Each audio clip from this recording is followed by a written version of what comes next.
ವೀಕ್ಷಕರೇ, ವಾರಾಂತ್ಯ ವಿಶೇಷ ದೇಸಿ medicine with doctor Narasimhan ಕಾರ್ಯಕ್ರಮಕ್ಕೆ ತಮ್ಮೆಲ್ಲರಿಗೂ ಆತ್ಮೀಯವಾದ ಸ್ವಾಗತ. ನಾನು ಅಪರ್ಣಾ ರಾವ್. ನನ್ನ ಜೊತೆ ಇದ್ದಾರೆ ಖ್ಯಾತ ಆಯುರ್ವೇದ ತಜ್ಞರು ಆಗಿರುವಂತಹ ಹಾಗೇನೆ ಯೋಗ ತಜ್ಞರು ಆಗಿರುವಂತಹ ಡಾಕ್ಟರ್ ನರಸಿಂಹನ್.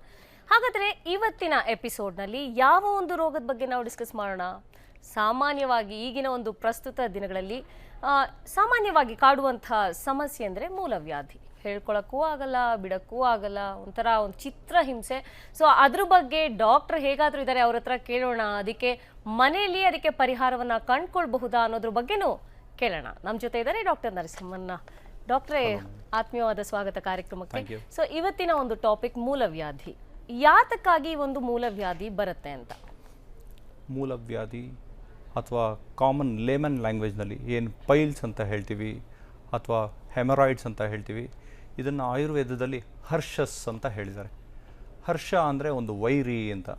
ಅಂದರೆ ಈ ಸಮಸ್ಯೆ ಇದ್ದವರಲ್ಲಿ ನೋವು ಯಾವ ರೀತಿ ಇರುತ್ತೆ ಅಂದರೆ, ಒಂದು ಆ ಗುದ ಭಾಗಕ್ಕೆ ಮಳೆಯನ್ನು ಹೊಡೆದಿರೋ ಅಷ್ಟು ಪ್ರಮಾಣದಲ್ಲಿ ನೋವಿರುತ್ತೆ ಅಂತ ಹೇಳ್ತಾರೆ. ಸೊ ಇದನ್ನು ಹರ್ಷಸ್ ಅಂತ ಹೇಳಿದ್ದಾರೆ. ಇನ್ನು ನೀವು ಕೇಳಿದ್ರಿ ಹರ್ಷಸ್ ಯಾಕೆ ಬರುತ್ತೆ, ಮೂಲವ್ಯಾಧಿ ಯಾಕೆ ಬರುತ್ತೆ ಅಂತ. ಸಾಮಾನ್ಯವಾದ ಕಾರಣ ಮಲಬದ್ಧತೆ. ಏನಾಗುತ್ತೆ, ಈ ಮಲ ಏನು ಫಾರ್ಮ್ ಆಗುತ್ತೆ, ಊಟ ಜೀರ್ಣ ಆದ ನಂತರ ಆ ಮಲ ಗುದದ್ವಾರದಿಂದ ಹೊರಗಡೆ ಬರಬೇಕು. ಗುದದ್ವಾರ ಎಷ್ಟು ಸೂಕ್ಷ್ಮವಾದ ಜಾಗ ಅಂದರೆ ಅಲ್ಲಿ ರಕ್ತನಾಳಗಳ ಸಂಖ್ಯೆ ತುಂಬ ಜಾಸ್ತಿ ಇರುತ್ತೆ. ಒಂದು ರೆಟಿಕ್ಯುಲರ್ ನೆಟ್ವರ್ಕ್, ಒಂದು ಮೆಶ್ ವರ್ಕ್ ಥರ ಇರುತ್ತೆ. ತುಂಬ ಸೆನ್ಸಿಟಿವ್ ಆದಂಥ ಜಾಗ. ಯಾವಾಗ ಒಂದು ವೇಗ ಬರುತ್ತೆ, ಮೋಷನ್ ಪಾಸ್ ಮಾಡಬೇಕು ಅನ್ನೋ ಒಂದು ಅರ್ಜ್ ಬರುತ್ತೆ, ಆಗ ನಾರ್ಮಲ್ಲಾಗಿ ಆ ನರ್ವ್ ಸಿಗ್ನಲ್ಸ್ ಬ್ರೈನ್ಗೆ ಕನ್ವೆ ಆಗುತ್ತೆ. ಆ ಗುದದ್ವಾರದ ಮಾಂಸಗಳು ರಿಲ್ಯಾಕ್ಸ್ ಆಗುತ್ತೆ, ಆಗ ಮಲದ ಪ್ರವರ್ತನೆ ಆಗುತ್ತೆ. ಓಕೆ ಡಾಕ್ಟರ್, ನನಗೆ ಮೂಲವ್ಯಾಧಿ ಇದೆ ಅಂತ ಒಬ್ಬ ಮನುಷ್ಯ ತಿಳ್ಕೊಳ್ಳೋದು ಹೇಗೆ ಅಂತ? ಇದಕ್ಕೆ ಬೇರೆ ಬೇರೆ ಕ್ಲಾಸಿಫಿಕೇಷನ್ ಹೇಳ್ತೀವಿ, ಗ್ರೇಡ್ಸ್ ಮುಖಾಂತರ ಹೇಳ್ತೀವಿ.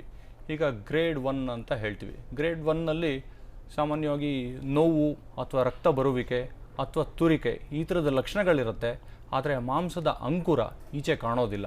ಇದನ್ನು ಗ್ರೇಡ್ 1 ಟೈಪ್ನಲ್ಲಿ ಕ್ಲಾಸಿಫೈ ಮಾಡ್ತಾರೆ. ಗ್ರೇಡ್ 2 ಅಂತ ಏನು ಕ್ಲಾಸಿಫೈ ಮಾಡ್ತೀವಿ, ಅದರಲ್ಲಿ ಮೊದಲ ಲಕ್ಷಣ ಮಾಂಸದ ಅಂಕುರ ಏನು ಬರುತ್ತೆ ಅದು ನೋಡೋಕ್ಕೆ ಸಿಗತ್ತೆ.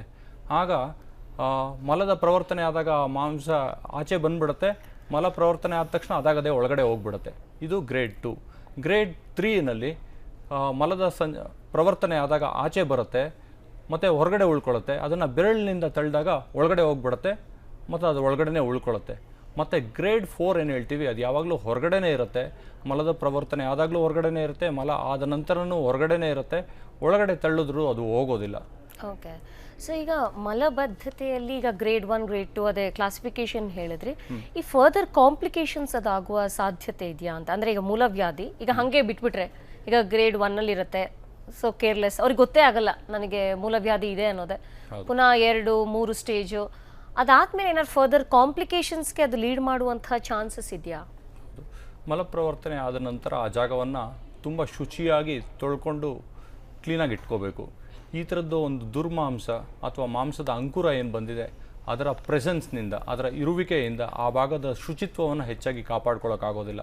ಇದರಿಂದ ಸಾಮಾನ್ಯವಾಗಿ ಇನ್ಫೆಕ್ಷನ್ಸ್ಗಳಿಗೆ, ಬೇರೆ ಬೇರೆ ಥರದ ಇನ್ಫೆಕ್ಷನ್ಸ್ಗಳಿಗೆ ದಾರಿ ಮಾಡಿಕೊಡುತ್ತೆ. ಅದರಲ್ಲೂ ಹೆಂಗಸರಿಗೆ ಈ ಗುದದ್ವಾರ ಮತ್ತು ಮೂತ್ರದ ಪ್ರವರ್ತನೆ ಮಾಡುವ ಜಾಗ ತುಂಬ ಹತ್ತಿರದಲ್ಲಿರುವುದರಿಂದ ತುಂಬ ಇನ್ಫೆಕ್ಷನ್ಸ್ ಬೇಗನೆ ಆಗುತ್ತೆ.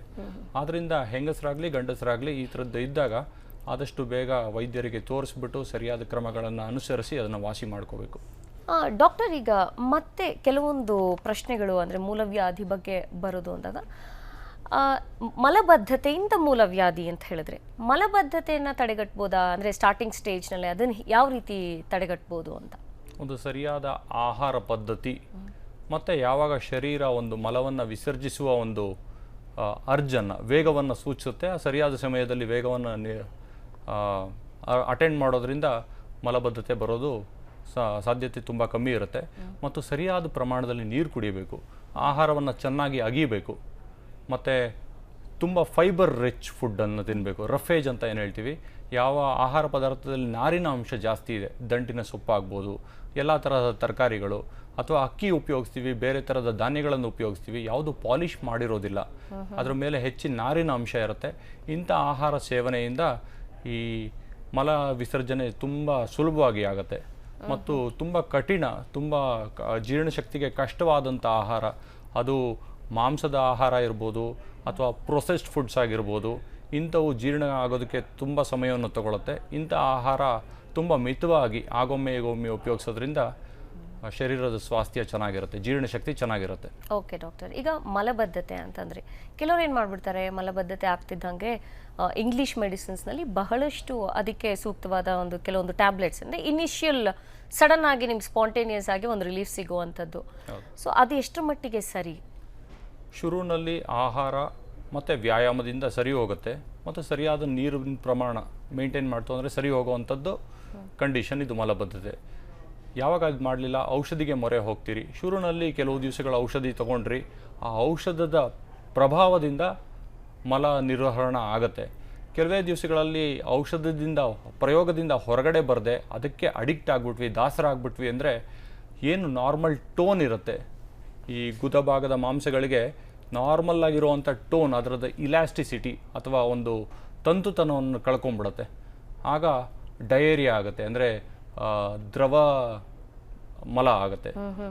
ಅದೇನಾಗುತ್ತೆ, ಶರೀರದಲ್ಲಿ ನಿರ್ಜಲೀಕರಣ ಮಾಡುತ್ತೆ, ಏನು ಡಿಹೈಡ್ರೇಷನ್ ಅಂತ ಹೇಳ್ತೀವಿ, ಈ ಸಿಂಪ್ಟಮ್ಸ್ಗೆ ದಾರಿ ಮಾಡಿಕೊಡುತ್ತೆ. ಸೊ ಅದರಿಂದ ಲ್ಯಾಕ್ಸೇಟಿವ್ಸ್ ಅಥವಾ ವಿರೇಚಕ ದ್ರವ್ಯಗಳ ಉಪಯೋಗ, ನಿತ್ಯ ಉಪಯೋಗ ಒಳ್ಳೆಯದಲ್ಲ. ಓಕೆ ಡಾಕ್ಟರ್, ಈಗ ನೀವು ಲ್ಯಾಕ್ಸೇಟಿವ್ಸ್ ಅನ್ನುವಂಥ ಒಂದು ಪದಪ್ರಯೋಗ ಆಯಿತು. ಹೌದು. ಸೊ ಲ್ಯಾಕ್ಸೇಟಿವ್ಸ್ ಅನ್ನುವಂಥದ್ದು ನೈಸರ್ಗಿಕವಾಗಿಯೂ ನಮಗೆ ಸಿಗುವಂಥದ್ದು ವಸ್ತುನಲ್ಲಿ ಇರುತ್ತಾ, ನಾವು ಅದನ್ನು ತಗೊಳ್ಬಹುದಾ ಅಂತ? ಹೌದು. ಈಗ ಸಾಮಾನ್ಯವಾಗಿ ಎಲ್ಲ ರೀತಿಯ ತರಕಾರಿಗಳಲ್ಲಿ ಹೆಚ್ಚಿನ ನಾರಿನ ಅಂಶ ಇರುತ್ತೆ, ರಫೇಜ್ ಕಂಟೆಂಟ್ ಜಾಸ್ತಿ ಇರೋದ್ರಿಂದ ಇದು ನ್ಯಾಚುರಲ್ ಲ್ಯಾಕ್ಸೇಟಿವ್ ಆಗುತ್ತೆ. ಇದು ಬಿಟ್ಟು ಯಾವಾಗ ಮಲಬದ್ಧತೆಯ ಸಮಸ್ಯೆ ಇದೆ ಆಗ ಇಸಬ್ಗೋಲ್ ಅಥವಾ ಅಜಮೋದ ಈ ಥರದ್ದು, ಅಥವಾ ಏರಂಡ, ನಮ್ಮ ಹರಳು ಏನು ಉಪಯೋಗಿಸ್ತೀವಿ, ಅಥವಾ ಎಳ್ಳು, ಈ ಥರದ್ದು ಸೇವನೆ ಕೂಡ ಮೈಲ್ಡ್ ಲ್ಯಾಕ್ಸೇಟಿವ್ಸ್ ಅಥವಾ ಮೃದು ವಿರೇಚಕಗಳು. ಆ ಮಟ್ಟಿಗೆ ಹಾಲು ಅಥವಾ ಮಜ್ಜಿಗೆ ಸಹ ಮೃದು ವಿರೇಚಕಗಳೇನೆ, ತುಪ್ಪ ಸಹ ಮೃದು ವಿರೇಚಕ. ಇದನ್ನು ಉಪಯೋಗ ಮಾಡೋದ್ರಿಂದ ಮಲ ಸಲೀಸಾಗಿ ವಿಸರ್ಜನೆ ಆಗೋಕೆ ಅದು ಯಾವ ರೀತಿ ಕೆಲಸ ಮಾಡುತ್ತೆ ಅಂತ, ಈ ಲ್ಯಾಕ್ಸೇಟಿವ್ಸ್ ಅಂತ ಅಂದ್ರಲ್ಲ, ಈಗ ಅದನ್ನ ನಾವು ಯಾವ ಥರ ತಗೋಬಹುದು?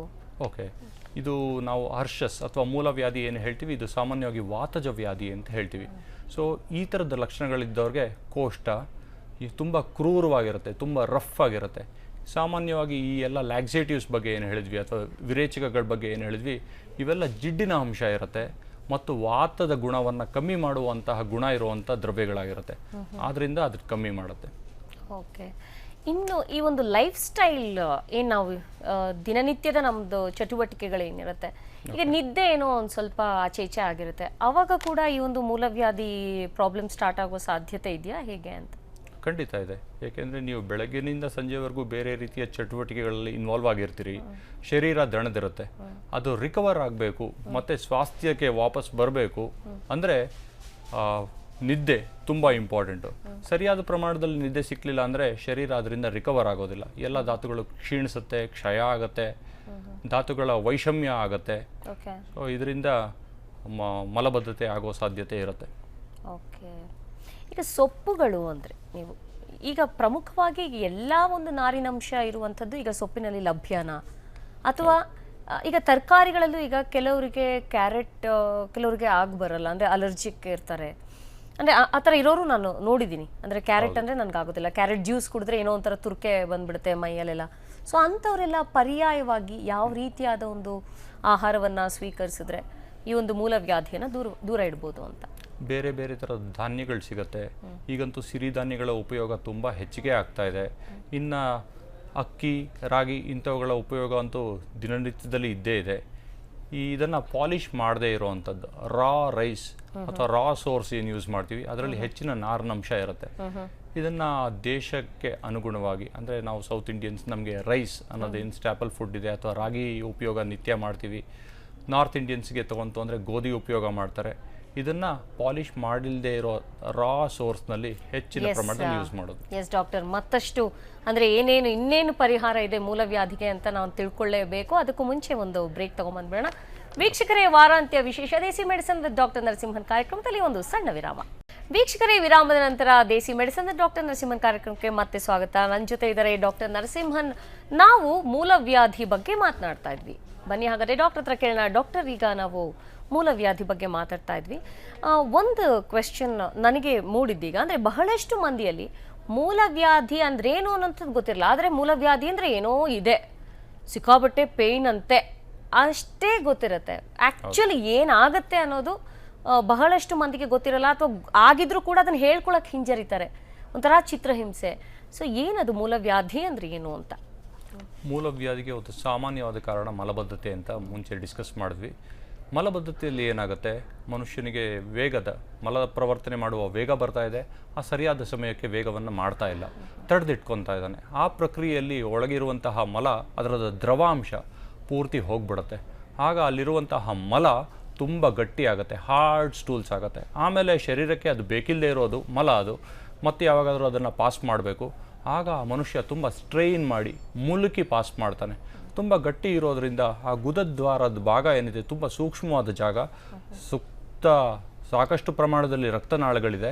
ಆ ಥರ ಬಲವಂತವಾಗಿ ಹೊರಗಡೆ ತಳ್ಳಿದಾಗ ಆ ಶಾರ್ಪ್ ಆಗಿರೋ ಗಟ್ಟಿಯಾಗಿರುವಂತಹ ಮಲ ಏನು ಮಾಡುತ್ತೆ, ಆ ರಕ್ತನಾಳಗಳನ್ನ ಕೂಯುತ್ತೆ. ಕೂಯಿದಾಗ ಅಲ್ಲಿ ಇರುವಂತಹ ರಕ್ತನಾಳ ಪಂಚರ್ ಆಗಿಬಿಟ್ಟು ಅಲ್ಲಿಂದ ರಕ್ತಸ್ರಾವ ಆಗುತ್ತೆ. ಅದರಿಂದ ನೋವು ಬರುತ್ತೆ, ತುರಿಕೆ ಬರುತ್ತೆ, ಈ ಥರದ್ದೆಲ್ಲ ಆಗುತ್ತೆ. ಯಾವಾಗ ರಕ್ತನಾಳ ಒಂದು ನೆಟ್ವರ್ಕ್ನಲ್ಲಿ ಒಂದು ಕೊಲ್ಯಾಟ್ರಲ್ ಆಗಿದೆ, ಅದು ಅದರಿಂದ ಬೇರ್ಪಡುತ್ತೆ, ಅದು ಶರೀರಕ್ಕೆ ಬೇಕಿಲ್ಲದೆ ಇರುವಂತಹ ವಸ್ತು ಆಗುತ್ತೆ, ಅದು ಹೊರಗಡೆ ಹಿಂಗೆ ಇಳೆ ಬೀಳುತ್ತೆ. ಇದನ್ನೇ ವೆರಿಕೋಸಿಟಿ ಆಫ್ ವೇನ್ಸ್ ಅಂತ ಹೇಳ್ತೀವಿ. ಇದು ಮಾಂಸ ಅದ ಅಂಕುರವಾಗಿ ಹೊರಬರುತ್ತೆ, ಇದನ್ನೇ ಮೂಲವ್ಯಾಧಿ ಅಂತ ಹೇಳ್ತೀವಿ. ಓಕೆ. ಸೊ ಡಾಕ್ಟರ್, ಈಗ ಕೆಲವರಿಗೆ ಅಂದರೆ ಈಗ ಬ್ಲೀಡಿಂಗು ಇರುತ್ತೆ ಅಂತ ಹೇಳಿದ್ರಿ, ಅಂದರೆ ಬ್ಲೀಡಿಂಗ್ ಇದ್ರಷ್ಟೇ ಅದು ಮೂಲವ್ಯಾಧಿನ, ಅಥವಾ ಮಲಬದ್ಧತೆ ಇದ್ರೇನೆ ಅದು ಮೂಲವ್ಯಾಧಿನ, ಆ ಒಂದು ಕನ್ಫ್ಯೂಷನ್ಸು ಇರುತ್ತೆ. ಸೊ ಅದ್ರ ಬಗ್ಗೆ ಇಲ್ಲ, ಇದನ್ನು ಬೇರೆ ಬೇರೆ ಟೈಪ್ಸ್ನಲ್ಲಿ ಹೇಳ್ತಾರೆ. ಕಂಜನೈಟಲ್ ಅಂತ ಹೇಳ್ತೀವಿ, ಮಗು ಹುಟ್ಟಿದಾಗಲೇ ಬಂದಿರುತ್ತೆ ಕೆಲವು ಮಕ್ಕಳಿಗೆ. ಇದು ಶುಕ್ರದ ಅಂದರೆ ಸ್ಪರ್ಮಿನ ಮತ್ತು ಆರ್ತವ ಓವಮಿನ ಡಿಫೆಕ್ಟ್ನಿಂದ ಆಗಿರುತ್ತೆ. ಅಥವಾ ಶುಷ್ಕ ಹರ್ಷಸ್ ಅಂತ ಹೇಳಿದ್ವಿ, ಅದರಲ್ಲಿ ಈ ಥರ ಬ್ಲೀಡಿಂಗ್ ಇರೋದಿಲ್ಲ, ಡ್ರೈ ಇರುತ್ತೆ ಮಾಸು. ಇನ್ನೊಂದು ನೀವು ಹೇಳಿದಾಗೆ ಎಲ್ಲಿ ಬ್ಲೀಡಿಂಗ್ ಆಗುತ್ತೆ ಅದನ್ನು ರಕ್ತ ಹರ್ಷಸ್ ಅಂತ ಹೇಳ್ತೀವಿ, ಅಲ್ಲಿ ಬ್ಲೀಡಿಂಗ್ ಇರುತ್ತೆ. ಈ ಥರದ್ದು ಬೇರೆ ಬೇರೆ ಟೈಪ್ಸ್ ಇದೆ. ಆ ಬೇರೆ ಬೇರೆ ಟೈಪ್ಸ್ಗೆ ಅದರ ಥರದ್ದೇ ಬೇರೆ ಬೇರೆ ಥರದ ಮ್ಯಾನೇಜ್ಮೆಂಟ್ ವೇಸ್ ಇದೆ. ಓಕೆ, ಹಾಗಾದ್ರೆ ಕಂಜಿನೈಟಲ್ ಅಂದ್ರೆ ಹುಟ್ಟತಾನೆ ಒಂದು ಮಗುಗೆ ಬರುವಂಥ ಚಾನ್ಸಸ್ ಇದೆ ಅಂತ. ಹೌದು. ಆ ಮಗುವಿಗೆ ಆ ಯಾಕಂದ್ರೆ ಮಗು ಪಾಪ ಮಾತಾಡಕ್ ಬರಲ್ಲ, ಅದು ಹೇಳ್ಕೊಳಕ್ ಗೊತ್ತಾಗಲ್ಲ. ಸೊ ಅದಕ್ಕೆ ಒಂದು ಮಲಬದ್ಧತೆ ಅಥವಾ ಮೂಲವ್ಯಾಧಿ ಇದೆ ಅನ್ನೋದು ಈಗ ಪೋಷಕರಿಗೆ ಹೇಗೆ ಗೊತ್ತಾಗುತ್ತೆ ಅಂತ? ಮಗು ಯಾವುದೇ ಥರದ್ದು ಮೆಸೇಜನ್ನು ಕನ್ವೆ ಮಾಡಬೇಕಾದ್ರೆ ಅಳೋದ್ರ ಮುಖಾಂತರ ಮಾಡುತ್ತೆ. ಪೇರೆಂಟ್ಸು ಏನಕ್ಕೆ ಈ ಥರ ಮಗು ಹಿಂಸೆ ಪಡ್ತಾ ಇದೆ ಅನ್ನೋದನ್ನು ಗಮನಿಸ್ತಾರೆ. ಸಾಮಾನ್ಯವಾಗಿ ಮಕ್ಕಳಲ್ಲಿ ಬರೋದು ಹೊಟ್ಟೆ ಸಮಸ್ಯೆ, ಮಲದ ಪ್ರವರ್ತನೆ ಸರಿಗೆ ಆಗ್ತಾ ಇಲ್ಲ, ಈ ಥರದನ್ನೆಲ್ಲ ಗಮನಿಸ್ಕೊಂಡು ಪೋಷಕರಿಗೂ ಗೊತ್ತಾಗದೇ ಇದ್ದಾಗ ವೈದ್ಯರಲ್ಲಿಗೆ ಕರ್ಕೊಂಡು ಹೋಗ್ತಾರೆ. ವೈದ್ಯರು ಹಲವಾರು ಪರೀಕ್ಷೆಗಳನ್ನು ನಡೆಸ್ತಾರೆ, ಆಗ ಡಯಾಗ್ನೋಸ್ ಮಾಡ್ಬೋದು. ಓಕೆ. ಸೊ ಬೇರೆ ರೀತಿ ಯಾವ ರೀತಿ ಮ್ಯಾನೇಜ್ಮೆಂಟ್ ಅಂದರೆ ಪ್ರತಿಯೊಂದಕ್ಕೂ ಕೂಡ ಅದರದೇ ಆದ ಒಂದು ಮ್ಯಾನೇಜ್ಮೆಂಟ್ ಇದೆ ಅಂತ. ಆ ಮ್ಯಾನೇಜ್ಮೆಂಟ್ ಯಾವ ರೀತಿ ಮಾಡ್ಬೋದು ಮೂಲವ್ಯಾಧಿ ಸಮಸ್ಯೆಗೆ? ಈ ಮೂಲವ್ಯಾಧಿ ಅಥವಾ ಹರ್ಷ ಅಥವಾ ಹೆಮರಾಯ್ಡ್ಸ್ ಏನು ಹೇಳ್ತೀವಿ, ಇದಕ್ಕೆ ಮ್ಯಾನೇಜ್ಮೆಂಟ್ ವಿಷಯಕ್ಕೆ ಬಂದಾಗ ಆಯುರ್ವೇದದಲ್ಲಿ 4 ವಿಧದಲ್ಲಿ ಹೇಳ್ತಾರೆ. ಮೊದಲನೇದು ಔಷಧ ಪ್ರಯೋಗ. ಬೇರೆ ಬೇರೆ ಥರದ ಔಷಧಗಳಿದೆ, ಬೇರೆ ಬೇರೆ ಥರದ ಮೂಲವ್ಯಾಧಿಗಳಿಗೆ ಬೇರೆ ಬೇರೆ ಔಷಧ ಪ್ರಯೋಗಗಳು ಬರುತ್ತೆ. ಎರಡನೇದು ಒಂದು ಕ್ಷಾರ ಸೂತ್ರ ಅಂತ ಹೇಳ್ತೀವಿ. ಒಂದು ದಾರಕ್ಕೆ ಒಂದು ಬೇರೆ ಕೆಲವು ದ್ರವ್ಯಗಳಿಂದ ಸಂಸ್ಕರಿಸಿ ಅದರ ಪುಡಿ ಮುಖಾಂತರ ಒಂದು ಔಷಧವನ್ನು ಮಾಡ್ತಾರೆ. ಅದನ್ನು ಲೇಪನವನ್ನು ಆ ದಾರಕ್ಕೆ ಹಾಕ್ಬಿಟ್ಟು ಎಲ್ಲಿ ಆ ಮೊಳಕೆ ಇದೆ, ಮಾಂಸದ ಅಂಕುರ ಇದೆ, ಅಲ್ಲಿಗೆ ಕಟ್ಟೋದು. ಆ ಕ್ಷಾರತ್ವದಿಂದ ಅದು ನಿಧಾನವಾಗಿ ಕಮ್ಮಿ ಆಗ್ತಾ ಬರುತ್ತೆ. ಕೆಲವು ದಿವಸಗಳ ಪ್ರಯೋಗದಿಂದ ಉದುರೋಗುತ್ತೆ. ಈ ಥರದ್ದೊಂದು ಪ್ರಯೋಗ ಹೇಳಿದ್ದಿದೆ. ಇನ್ನೊಂದು ಅಗ್ನಿಕರ್ಮ ಅಂತ ಹೇಳ್ತೀವಿ. ಕಾಟ್ರಿ ಅಂದರೆ ಯಾವುದಾದ್ರು ಒಂದು ಮೆಟಲ್ ರಾಡನ್ನು ಹೈ ಟೆಂಪ್ರೇಚರಲ್ಲಿ ಹೀಟ್ ಮಾಡಿಬಿಟ್ಟು ಎಲ್ಲಿ ಅದು ಮಾಂಸದ ಅಂಕುರ ಇದೆ ಅಲ್ಲಿ ಬ್ಲ್ಯಾಂಡ್ ಮಾಡೋದು, ಸುಟ್ಬಿಟ್ಟು ತೆಗೆದುಬಿಡೋದು. ಈ ಥರದ್ದೊಂದು ಪ್ರಯೋಗ ಇದೆ.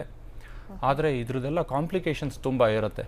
ಈ ಕ್ಷಾರಸೂತ್ರದ್ದಾಗಲಿ ಅಥವಾ ಕಾಟ್ರಿದಾಗಲಿ ಈ ಕಾಂಪ್ಲಿಕೇಶನ್ಸ್ ಎಲ್ಲ ಅವಾಯ್ಡ್ ಮಾಡೋದಕ್ಕೆ ಮೆಡಿಸಿನ್ ಪ್ರಯೋಗನೇ ತುಂಬ ಒಳ್ಳೆಯದು ಅಂತ ಹೇಳ್ತೀವಿ. ಓಕೆ, ಈಗ ನಾವು ಇದ್ರ ಬಗ್ಗೆ ತಿಳ್ಕೊಳ್ಳೇಬೇಕಂದ್ರೆ ಮನೆಯಲ್ಲಿ ಯಾವ ರೀತಿ ಮೂಲವ್ಯಾಧಿಗೆ ಪರಿಹಾರ ಅನ್ನೋದು, ಸೊ ಹೇಳಿ ಡಾಕ್ಟರ್. ಈ ಔಷಧ ಪ್ರಯೋಗದ ಬಗ್ಗೆ ಹೇಳಿದ್ವಿ, ಅಥವಾ ಕ್ಷಾರ ಪ್ರಯೋಗ ಹೇಳಿದ್ವಿ, ಅಥವಾ ಕಾಟ್ರಿ ಬಗ್ಗೆ ಹೇಳಿದ್ವಿ. ಇದಲ್ಲದೆ ಮನೆಯಲ್ಲೇ ಮಾಡ್ಕೊಳ್ಳೋದಕ್ಕೆ ಸಾಕಷ್ಟು ವಿಧಿಗಳನ್ನು ಆಯುರ್ವೇದದಲ್ಲಿ ಹೇಳಿದೆ.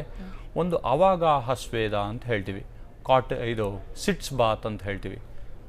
ಈಗ ಒಂದು ಯಾವುದಾದ್ರು ಒಂದು ಪ್ಲಾಸ್ಟಿಕ್ ಟಬ್, ಅದರಲ್ಲಿ ಒಂದು ಕಾಲು ಭಾಗದಷ್ಟು ಉಗುರು ಬೆಚ್ಚಗಿನ ನೀರು ಹಾಕ್ಕೊಳ್ಳೋದು, ಅದಕ್ಕೆ ಯಾವುದಾದ್ರು ಒಂದು ಸಂಸ್ಕಾರ ಮಾಡಿದಂಥ ದ್ರವ್ಯಗಳು.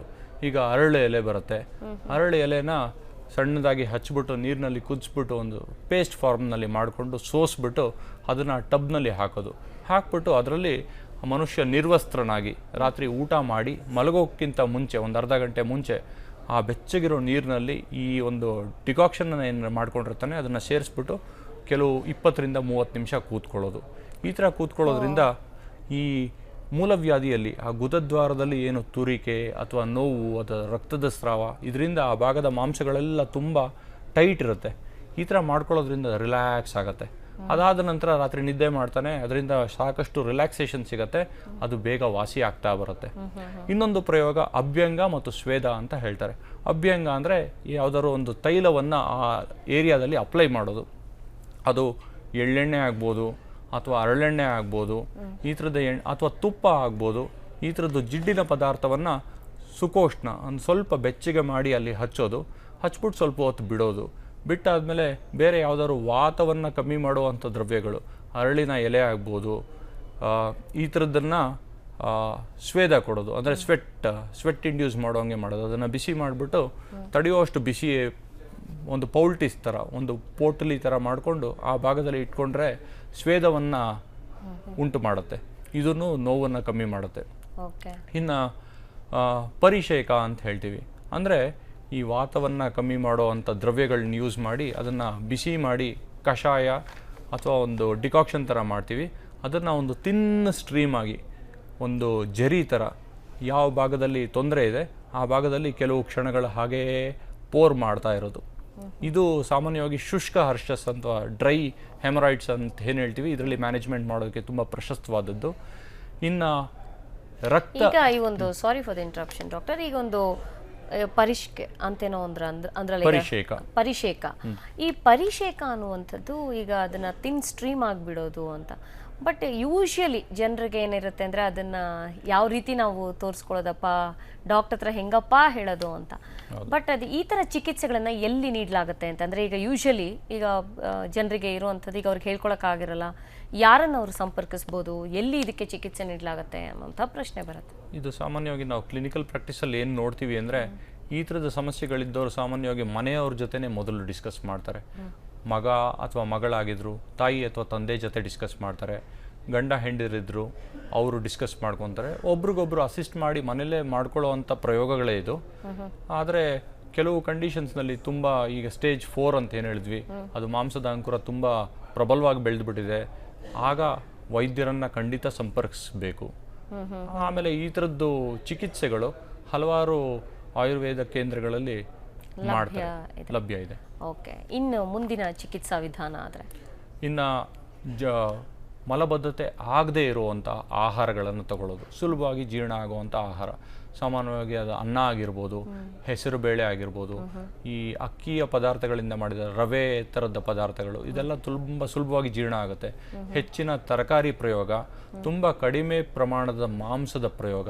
ಮಾಂಸ ಡೌಟ್ ಇಲ್ಲ ತುಂಬ ಒಳ್ಳೆಯ ಆಹಾರ, ಆದರೆ ಅದರ ಪ್ರಮಾಣ ತುಂಬ ಕಮ್ಮಿ ಇರಬೇಕು. ಅದರಲ್ಲೂ ಈ ಥರದ ಸಮಸ್ಯೆ ಇರೋರು ತುಂಬ ಕಡಿಮೆ ಪ್ರಮಾಣದಲ್ಲಿ ಉಪಯೋಗಿಸ್ಬೇಕು. ಇನ್ನು ಹಾಲು, ತುಪ್ಪ, ಮಜ್ಜಿಗೆ ಇದರಲ್ಲೆಲ್ಲ ಏನು ಜಿಡ್ಡಿನ ಪದಾರ್ಥಗಳ ಹೆಚ್ಚಿಗೆ ಇದೆ, ಇದರ ಪ್ರಯೋಗದಿಂದ ಮಲದ ಪ್ರವರ್ತನೆ ತುಂಬ ಸುಲಭವಾಗಿ ಆಗುತ್ತೆ. ಮಲಬದ್ಧತೆ ಅಥವಾ ಅದರ ನಂತರ ಮಲಬದ್ಧತೆಯಿಂದ ಬರುವಂತಹ ಹರ್ಷಸ್ ಅಥವಾ ಮೂಲವ್ಯಾಧಿ ಸಮಸ್ಯೆಗಳು ಬಹುತೇಕ ಮಟ್ಟಿಗೆ ತಡೆಗಟ್ಟುವಲ್ಲಿ ಪ್ರಮುಖ ಪಾತ್ರ ವಹಿಸುತ್ತೆ. ಓಕೆ ಡಾಕ್ಟರ್, ಮತ್ತಷ್ಟು ಅಂದರೆ ಈ ಒಂದು ಮೂಲವ್ಯಾಧಿಗೆ ಯಾವ್ಯಾವ ರೀತಿಯಾಗಿ ಪರಿಹಾರವನ್ನು ಕಂಡುಕೊಳ್ಬೋದು ಅನ್ನೋದನ್ನ ತಿಳ್ಕೊಳ್ಳೋಣ. ಅಂದರೆ ನೆಕ್ಸ್ಟ್ ಮಾತಾಡೋಣ, ನೆಕ್ಸ್ಟ್ ಸೆಗ್ಮೆಂಟಲ್ಲಿ. ಅದಕ್ಕೂ ಮುಂಚೆ ಒಂದು ಬ್ರೇಕ್ ತಗೊಂಡು ಬಂದ್ಬಿಡೋಣ. ವೀಕ್ಷಕರೇ, ದೇಸಿ ಮೆಡಿಸಿನ್ ಡಾಕ್ಟರ್ ನರಸಿಂಹನ್ ಮುಂದುವರುತ್ತೆ ಮತ್ತೊಂದು ಬ್ರೇಕ್ನ ನಂತರ.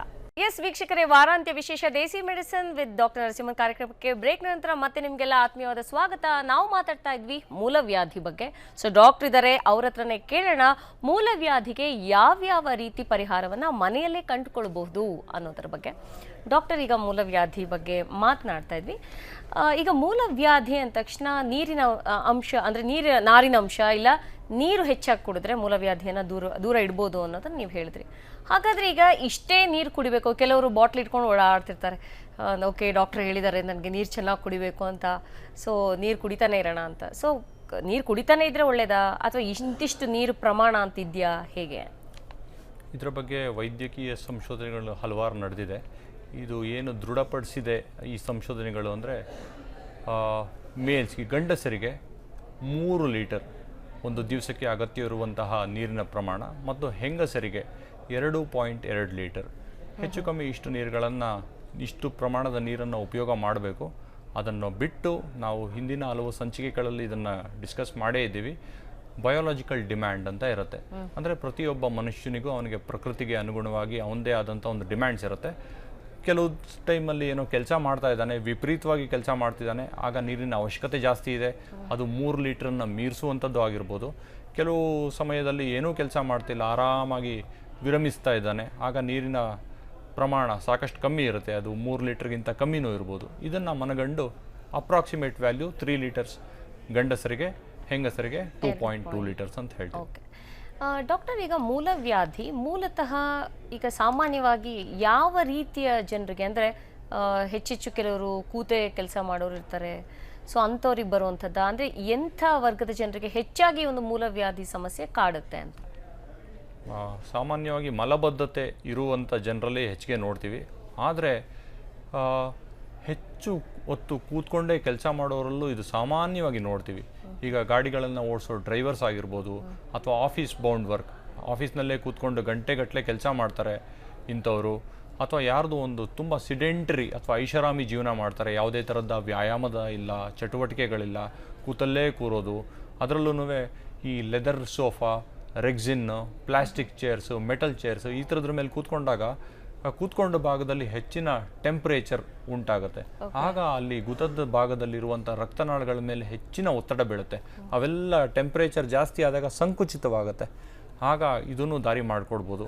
ಆದ್ದರಿಂದ ನಾವು ಈ ಥರ ಸಮಸ್ಯೆ ಇದ್ದವ್ರಿಗೆ ಸಾಮಾನ್ಯವಾಗಿ ವುಡನ್ ಸರ್ಫೇಸ್ ಮೇಲೆ, ಮರದ ಪೀಠದ ಮೇಲೆ ಕೂತ್ಕೊಳ್ಳೋದಕ್ಕೆ ಅಡ್ವೈಸ್ ಮಾಡ್ತೀವಿ. ಅಥವಾ ಹಾಸಿಗೆ ಮೇಲೆ ಹೆಚ್ಚಿಗೆ ಕೂರ್ತಾ ಇದ್ದಾರೆ ಅಂಥವ್ರಿಗೆ ಹತ್ತಿ ಹಾಸಿಗೆ ಮೇಲೆ ಕೂತ್ಕೊಳ್ಳೋದಕ್ಕೆ ಅಡ್ವೈಸ್ ಮಾಡ್ತೀವಿ. ಇದರಿಂದ ಶರೀರದ ಉಷ್ಣಾಂಶ ತುಂಬ ಪ್ರಮಾಣದಲ್ಲಿ ತಗ್ಗುತ್ತೆ. ಇದು ಸಹ ಒಂದು ಮೂಲವ್ಯಾಧಿಯ ಸಮಸ್ಯೆ ಅಥವಾ ಈ ಕಾನ್ಸ್ಟಿಪೇಷನ್ ಸಿಂಪ್ಟಮ್ಸನ್ನು ಕಮ್ಮಿ ಮಾಡೋದಕ್ಕೆ ಒಂದು ಒಳ್ಳೆ ಮೋಡ್. ಓಕೆ, ಈಗ ನೀವು ಆಗ ಲ್ಯಾಕ್ಸೇಟಿವ್ಸ್ ಬಗ್ಗೆ ಎಲ್ಲ ಸ್ವಲ್ಪ ಹೇಳಿದ್ರಿ, ಅಂದರೆ ತಗೊಳ್ಬಹುದು. ಈಗ ಇಸಬ್ಗಾಲ್ ಅನ್ನುವಂಥ ಒಂದು ಪದಾರ್ಥ, ಅದು ಎಲ್ಲಿ ಸಿಗತ್ತೆ ಮತ್ತು ಅದನ್ನು ಯಾವ ರೀತಿ ಉಪಯೋಗ ಮಾಡ್ಬೋದು ಅಂತ? ಓಕೆ, ಇದು ಸಾಮಾನ್ಯವಾಗಿ ಎಲ್ಲ ಆಯುರ್ವೇದಿಕ್ ಸ್ಟೋರ್ಸ್ನಲ್ಲಿ ಸಿಗುತ್ತೆ.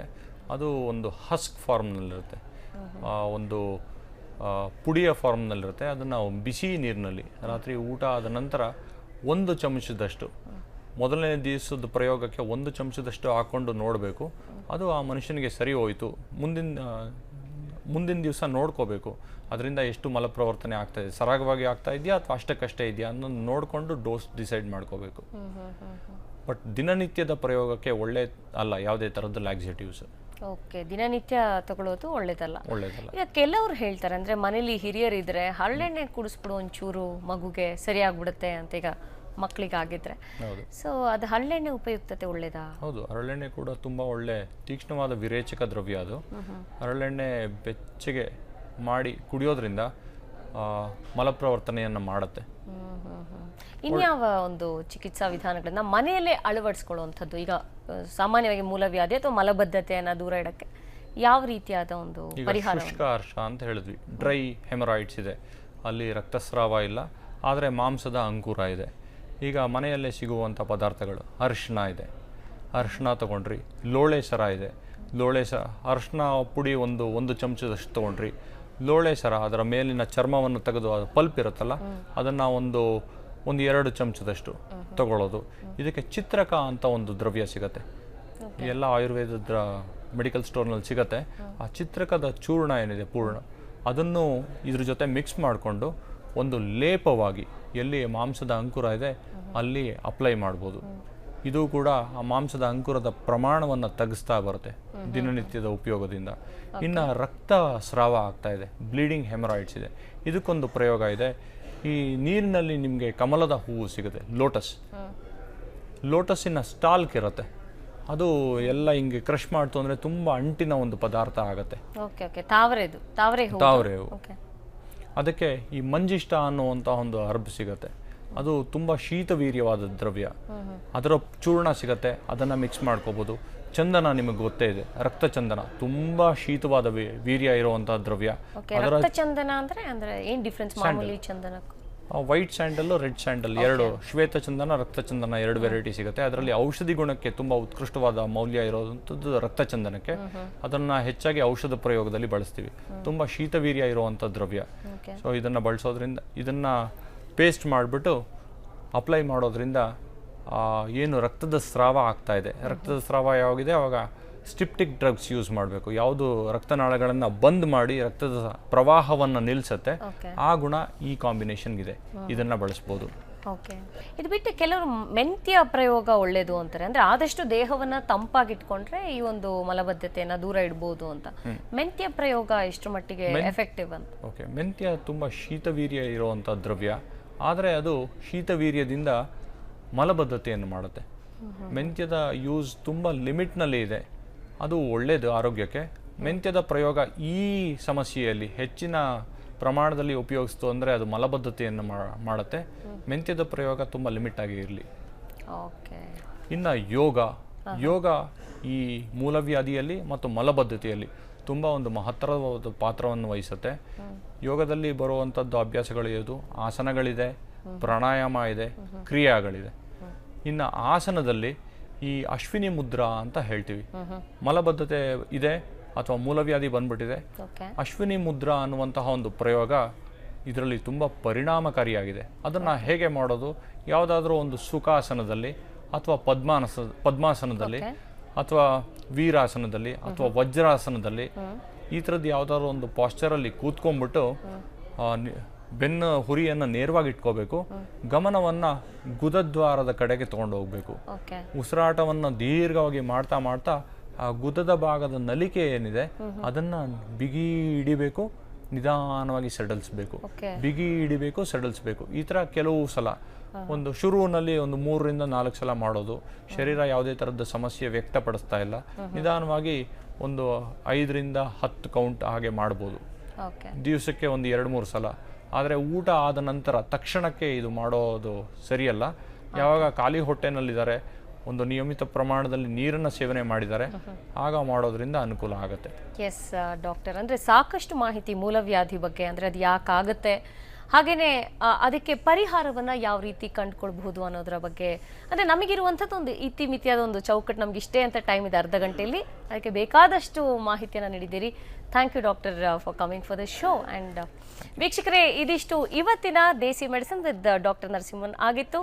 ನಾಳೆ ಮತ್ತೊಂದು ಟಾಪಿಕ್ ಜೊತೆ ನಾವು ನಿಮ್ಮ ಮುಂದೆ ಹಾಜರು. ನೋಡ್ತಾ ಇರಿ ಸುದ್ದಿ ಟಿವಿ, ನಾವು ಸುಳ್ಳು ಹೇಳಲ್ಲ.